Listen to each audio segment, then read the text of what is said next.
मेरे साथ शशि थरूर हैं। बहुत सारे सवाल आपने पूछे थे, राहुल गांधी ने भी पूछे थे।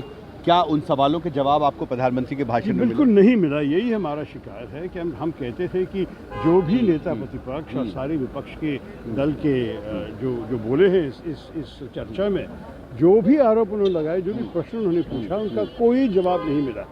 ना प्रधानमंत्री के भाषण से, ना कोई भी। मतलब अगर एक सीरियस डिबेट होता है संसद के भीतर, इसका मतलब यह है कि हम प्रश्न उठाते हैं और सरकार की जिम्मेदारी है जवाब देना।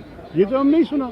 हमें एक राजनीतिक भाषण सुना, कल के चुनाव के मन शायद था प्रधानमंत्री के, लेकिन जो भी उदाहरण उन्होंने उठाया, जो ऐतिहासिक बातें की, परिवार के खिलाफ बोला, ये सब क्या फ़ायदा? मतलब ये सब तो राष्ट्रपति के अभिभाषण से कोई लेना देना नहीं। आपने वो किताब पढ़ी है जिसका जिक्र प्रधानमंत्री ने किया? हाँ, मैंने पढ़ लिया है। ऑथर कौन है उसके? पता है, 7 साल पहले ब्रूस रीडल, जो अमेरिकन सरकार में काम कर रहा था, उसने लिखा है कि 1963 के युद्ध में उस वक्त हमारे जो चाइना के खिलाफ युद्ध हो रहा था कि अमेरिकन हमारी सीक्रेटली मदद करने के लिए तैयार थे और कुछ मदद भेज भी दिया था। लेकिन ये सब बड़ी नई बातें नहीं थी, शायद डिटेल्स में कुछ ज़्यादा थे रीडल की किताब में, लेकिन ये सब हम जानते थे कि हमने एक मैसेज भेजा था कैनेडी को कि हमें मदद दीजिए, हाल काफ़ी बुरा है चाइना के खिलाफ, और ये मदद देने के लिए अमेरिका तैयार है। तो मुझे पता नहीं कि इस विषय अभी उठाने में क्या फ़ायदा। तो 4000 स्क्वायर किलोमीटर चीन ने कब्जा किया है, राहुल गांधी ने कहा था कि उसका जवाब था। सही तो है ना।